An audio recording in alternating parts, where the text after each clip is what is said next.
amazing artists. So today we are going to learn about a couple of different techniques for creating value. So these techniques are stippling, scribbling, cross-hatching, and hatching. To start, you are going to create 4 value scale boxes. If you need to, you may rewatch the video from the other day on how to create a value scale. Once we have 4 value scales, let's get started. So the first technique we are going to do is scribbling. Now I have started my value scale for scribbling. This is a very fun technique because it is a little bit more random than the other techniques. You are going to use line to randomly scribble. The closer you make your lines, the more value it will have. As you can see, I have less line on the boxes to the left where you can barely see the line.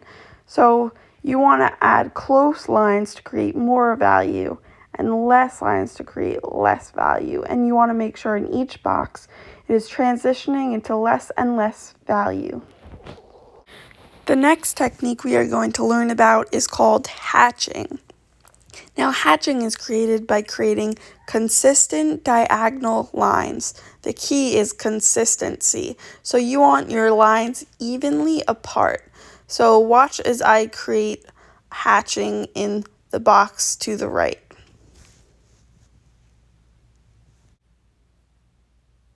So look at the hatching and try and think about how could I make my lines darker?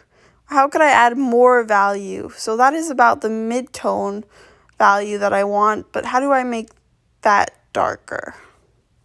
So one way is to add more lines. So you want to, the same as we did the scribbling, you want to create lines that are closer together. So by putting your lines closer together or adding more lines, you can darken the value. So here I am just darkening the value because that is the box where we want a 10 value. So you can see that my lines are further apart as I go. You may look at the scribbling value scale to compare your values as you go. So making sure it's dark enough or light enough because you should have the same values even though they are different techniques.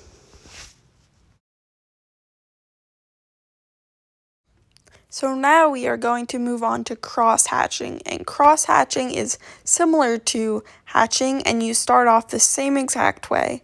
So cross-hatching is when you crisscross over your hatching. So you want to create the diagonal lines that we created for hatching. So you're just creating the diagonal lines and then we are going to crisscross those diagonal lines by creating diagonal lines in the other direction.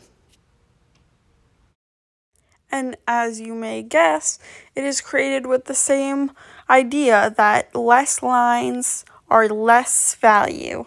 So you can see I am adding diagonal lines in the other direction to create crisscrosses.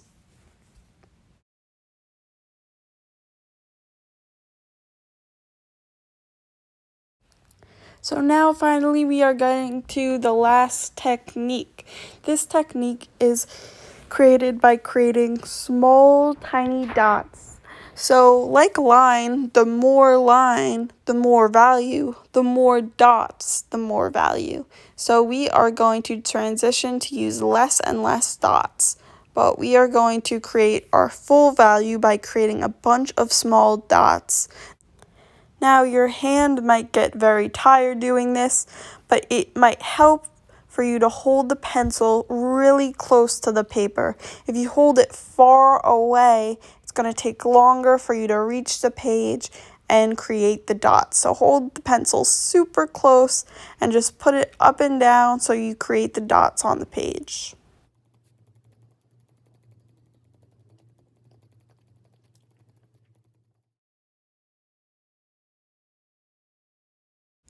So here is the completed and final 4 value scale techniques, and now we are going to create an object using these techniques. So this is just practice, so feel free to practice this.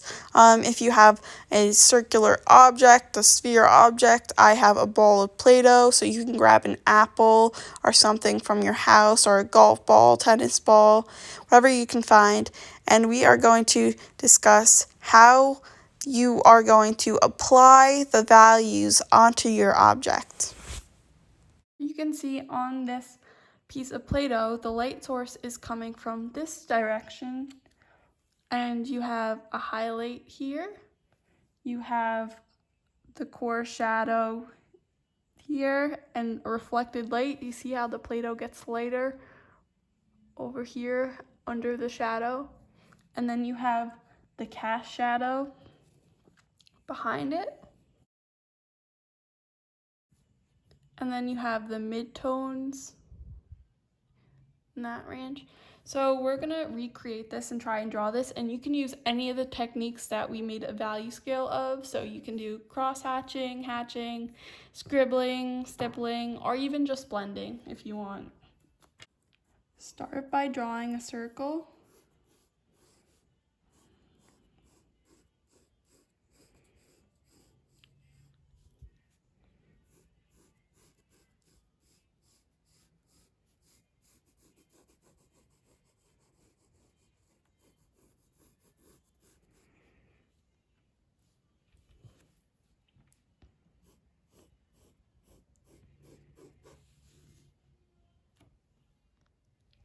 So now I'm going to start in with shading. So I'm going to use cross hatching on this.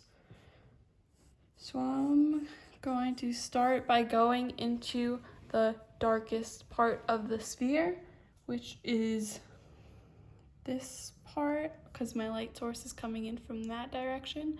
So this is going to be the darkest. So I'm going to start by creating some hatching.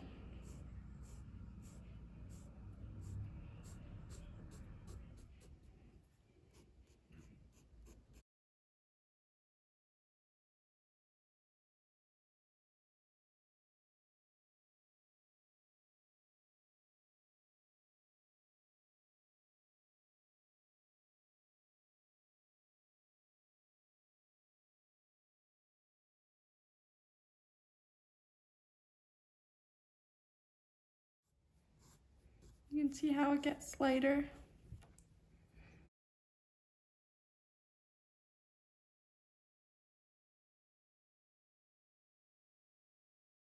Going in and adding more darks, adding a little bit more pressure. You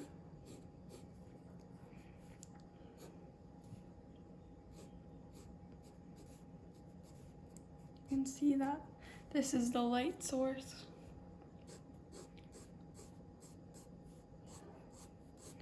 And crisscrossing. And so this is the core shadow, and the core shadow is the darkest part before the reflected light. So I'm going to add in a darker part and leave this a little bit lighter.